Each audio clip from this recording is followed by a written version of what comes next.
केंद्रीय सूचना प्रसारण एवं खेल मंत्री अनुराग सिंह ठाकुर ने हमीरपुर के सर्किट हाउस में जहां केंद्र सरकार के 9 सालों के कार्यकाल की उपलब्धि को भरा बताया तो कांग्रेस पार्टी पर भी जमकर हमला बोला है। अनुराग सिंह ठाकुर ने पत्रकार वार्ता में दावा किया है कि वर्ष 2024 में देश को सुरक्षित रखने के लिए जनता पीएम मोदी पर विश्वास जताएगी।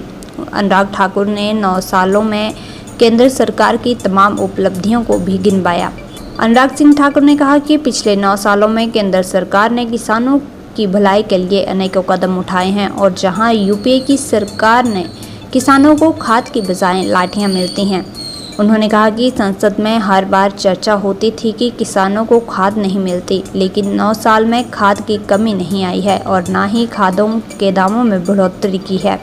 राहुल गांधी के बयानों पर केंद्रीय मंत्री अनुराग सिंह ठाकुर ने पलटवार करते हुए कहा कि राहुल गांधी ने अमेठी और वायनाड की जनता का अपमान किया है और तुष्टीकरण की राजनीति राहुल गांधी कर रहे हैं। उन्होंने कहा कि राहुल गांधी के कर्मों के कारण पद से हटाया गया है और ओबीसी वर्ग का अपमान किया है और माफी तक नहीं मांगी। कोर्ट के आदेशों के बाद वे सदस्य नहीं रहे हैं और कोर्ट के निर्णय से सांसद की सदस्यता रद्द हुई है। विपक्षी दलों के साथ गठबंधन बनाने की बातों पर अनुराग सिंह ठाकुर ने कहा कि लोकतंत्र में महागठबंधन बनाने की योजना है तो बनाएं, क्योंकि पहले भी गठबंधन बनाए हैं।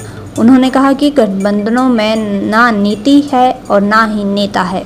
उन्होंने कहा कि विपक्ष की एकता की ताश के पत्तों की तरह या बिहार के पुल की तरह गिर जाएगी।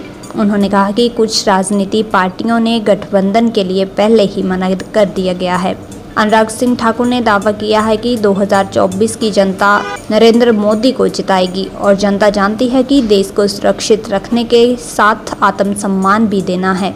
उन्होंने कहा कि जनता की उम्मीदों पर खरा उतरने में केवल मात्र मोदी ही सफल हुए हैं। उन्होंने कहा कि भारत में ईमानदार सरकार के चलते ही अर्थव्यवस्था मजबूत हुई है।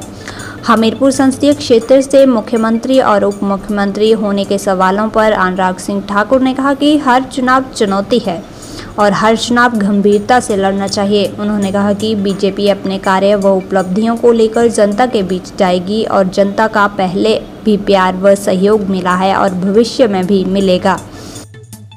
देखिए, ये आज़ादी उनको मुबारक। वो स्वतंत्र अगर वो अपने आप को घुटा हुआ महसूस कर रहे थे तो ये अपमान अमेठी की जनता का भी है, वायनाड की जनता का। जब वो अमेठी से हारे और वायनाड चले गए तो वहां जाकर कहा कि उत्तर भारत वालों को तो जो जो अपशब्द कहे वो देश भूला नहीं। वो अपमान अमेठी का नहीं, पूरे उत्तर भारत का। अब जाकर तुष्टीकरण की राजनीति कर रहे हैं और ऐसे लोगों के प्लेटफॉर्म का उपयोग कर रहे हैं केवल वायनाड से एमपी चुने जाने के लिए। क्या उनकी इतनी मजबूरी बन गई है कि तुष्टीकरण तक कांग्रेस सीमित हो जाए? तो मैं उनको इतना ही कहूंगा, भारतीय जनता पार्टी ने उन्होंने नहीं हटाया है। राहुल जी के कर्मों के कारण वो हटे। राहुल जी ने जो ओबीसी समाज का अपमान किया, माफी भी नहीं मांगी, अहंकार उनका देखने को मिला, उसके कारण ही कोर्ट ने बहुत अवसर दिए लेकिन उन्होंने नहीं किया। और जब कोर्ट का ऑर्डर आता है उसी क्षण वो सदस्य नहीं रहते। या तो दंड पर रोक लगे तब बच सकते हैं, दंड की अपील नहीं की तो रोक लगी नहीं, उनकी सदस्यता चली गई। तो एक कोर्ट में मामला है, ना इसमें लोकसभा सेक्रेटरीट कुछ कर सकता है, ना कोई सरकार कुछ कर सकती है। ये कोर्ट के निर्णय पर राहुल गांधी जी की सदस्यता सांसद के रूप में गई। विपक्ष की एकता भी ताश के पत्तों की तरह या फिर बिहार के पुल की तरह ही धराशायी होगी, गिर गई। कुछ राजनीतिक पार्टियों ने तो मना कर दिया आने के लिए। और अगर इनको महागठबंधन या जो भी इनको बनाना बनाए, लोकतंत्र है। लेकिन क्या पहली बार बनाने जा रहे हैं? पहले भी बनाया और पहले भी हारे। ना नीति है, ना नेता है और नीयत में भी खोट है विपक्ष के। इसीलिए ही जो भ्रष्टाचार में डूबे हुए दल हैं उनको ये जनता स्वीकार करके राजी नहीं, क्योंकि देश की जब बात आती है लोग देश को मजबूत भी देखना चाहते हैं और एक अच्छे नेता को भी देश का प्रधानमंत्री चुनना चाहते हैं। पर मैंने प्रयास किया कि इसको बहुत कम शब्दों में आप सब तक रख दूं। आंकड़े भी बताए और ये भी बताया कि पाई पाई बचाई और गरीब की भलाई पे लगाई। ये पाई पाई तब बची जब ईमानदार सरकार आई। गरीब की भलाई तब हुई जब प्रधानमंत्री प्रधान सेवक की भूमिका निभाई। भारत एक मजबूत अर्थव्यवस्था में उभर कर आई क्योंकि एक ईमानदार सरकार भारत के लोगों ने बनाई।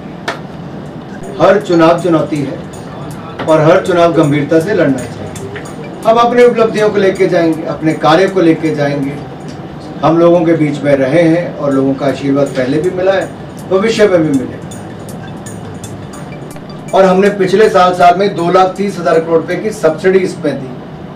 किसान के ऊपर बोझ नहीं पड़ने दिया, पर्याप्त मात्रा में खाद मिली।